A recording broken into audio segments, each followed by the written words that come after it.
occupied would move in here. Ms. Monroe, I have one other question. Yes, sir. There's several packages and plans on the store. Is the plan that the Beaumont's going after, is this going to put their houses in such a higher tax base that a low-income person will not be able to afford these homes, or will it increase their tax base? I just want, do you know which plan they picked? Did they pick A, B, C plan? Yes, sir. In order to answer that question, your taxes are not based on necessarily the zoning classification or overlay. It's based on when you do improvements to your home. Yes, as Beaumont Village residents and property owners start to do improvements to their properties, it's going to trigger building permits.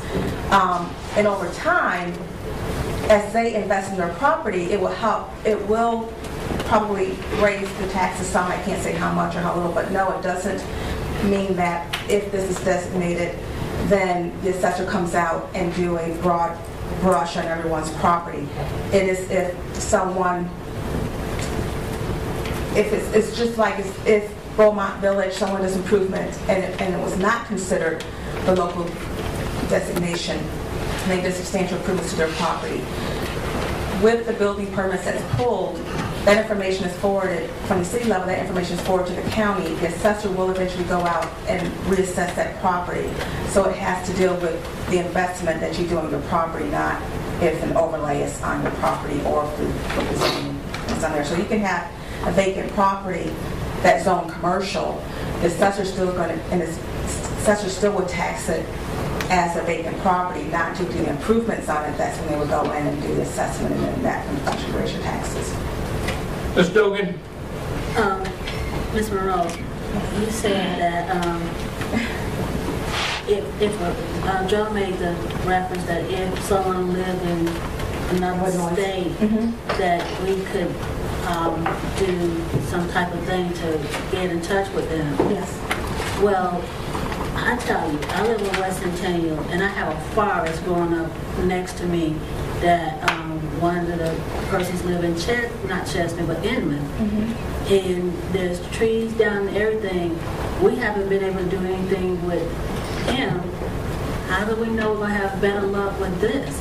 I think it's going to be a process. I mean, in one of the districts, in Hampton Heights now, we had an owner that lived out of state, and it took us a couple of months to get in contact with them, and it boils down to we still have to go through the process of sending letters, and eventually, if we don't have any communication back from the owner, we can then issue a summons. So we would still have to go through that same process as well.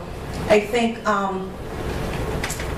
once an owner realizes that they're in a district, I think they may take a little bit more ownership. I cannot say that, yes, if we had problems with one homeowner, absentee landlord in Beaumont Village, that once the guidelines are adopted, we won't have problems with that person anymore. We still do our due diligence if we come across that problem of trying to get in touch with the owner through the means of sending letters out and ultimately a summons to the building court. Yes. So some of the people that spoke earlier mentioned that they could have put in storm windows as a result of this. Is that true? Well, no, I think they were saying that they can't replace their windows because they would like to mainly be able to replace their windows with probably a double pane, or they were talking about what they believe to be more energy efficient windows. What the guidelines will allow for them to do to help with if there's heating issues is that you can put internal storm windows in, and that's what we typically would recommend. If the windows are deteriorated beyond repair, and that is that we will have to have someone go out there and look, and typically that might be Martinique and Joshua Henderson will go out there with the owner to try to determine if the windows are deteriorated beyond repair. Then we may be able to recommend to the board some other material other than wood or wood-clad aluminum windows is typically what the two materials that the board would recommend, but they do have the board does have that right to allow a different window. So, thank you. Yes. Any other questions? This is not a public hearing, sir. Okay. You just asked. I was responding. I hear a motion.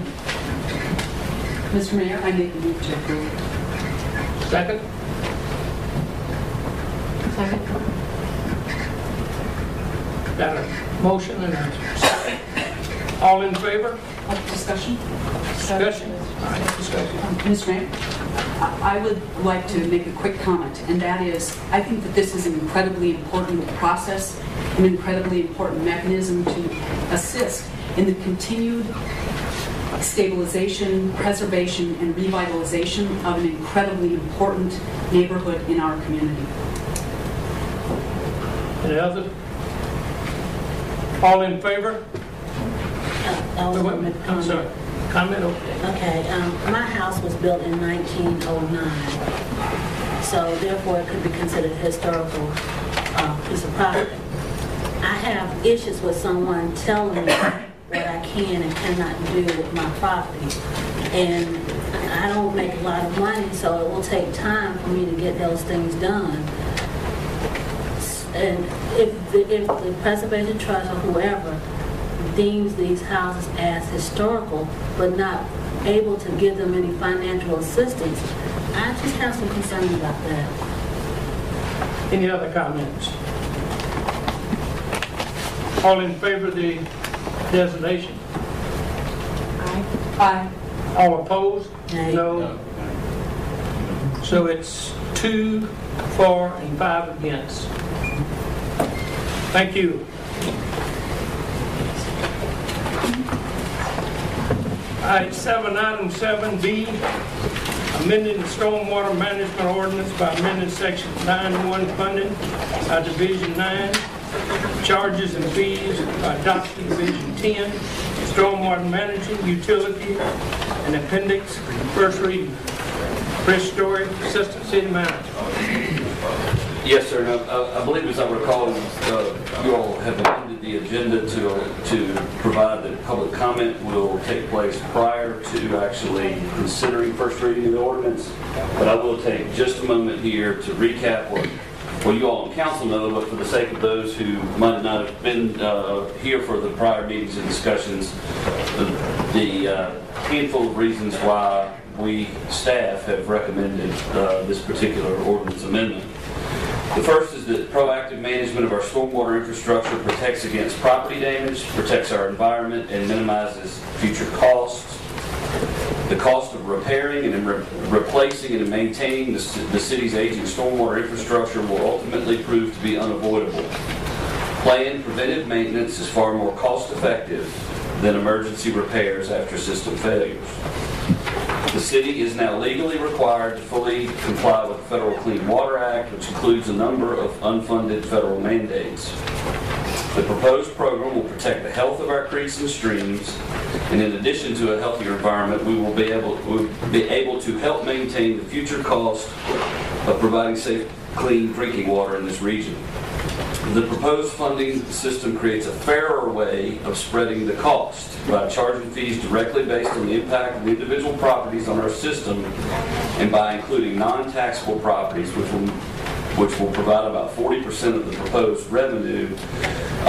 By including those properties in the utility system, we have a more equitable approach to paying for the cost of city infrastructure.